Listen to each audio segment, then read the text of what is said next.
Hi guys, Tom Morrison here, and I want to give you some tips if you are having trouble connecting to certain muscles and stuff in your body and you feel like one side is really overly dominant, okay?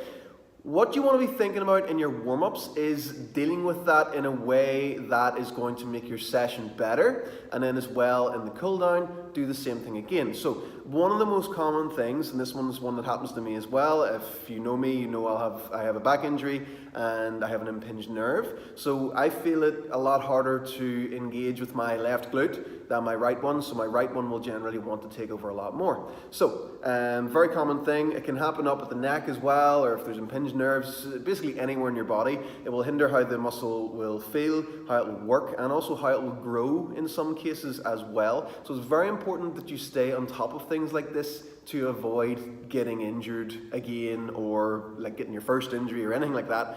You want to have good awareness between your left and your right sides, which is what the Simplistic Mobility Method is about, and you want to correct this stuff, you know, with good warm-ups. So one of the best things you can do, so for the likes of me, something I will have to do very often would be to stretch my right glute, okay? So I would have to open up here, hang out here for a while, and then shift it around to activating the left side, okay? So that would be bridge, hold, that position, and back down, okay?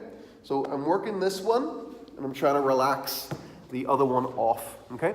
So then whenever I start into my session, say it's deadlifts or squats or anything like that, I will feel a bit better about it, okay? If I don't do that for a while, I will start to notice that I'm starting to shift, and then everything starts to get pulled. Do you imagine if here, like if your obliques are having to work harder because the glute's not doing anything, or the hamstrings having to work harder because the glute's not doing anything, it starts to pull, it starts to twist, it starts to tug, and that's when you just start feeling achy and sore and everything, and then like your shoulders can be pulled around and all this stuff as well, and it's just not very fun if you get stuck in that cycle, okay? So I was stuck in it for a long time. I couldn't figure it out. I didn't know what was going on. I was like, why am I just getting broken every day? It's really annoying.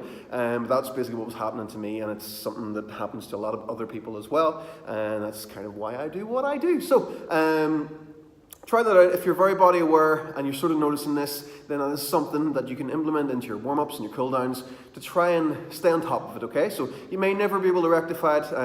I've definitely made a difference to myself. I feel a lot better this year than I did last year and the year previous to that. So I'm definitely noticing massive changes in it, but I do still have to keep on top of it. Not as much as I used to, which is nice, but definitely it's something I don't think I'll stop doing.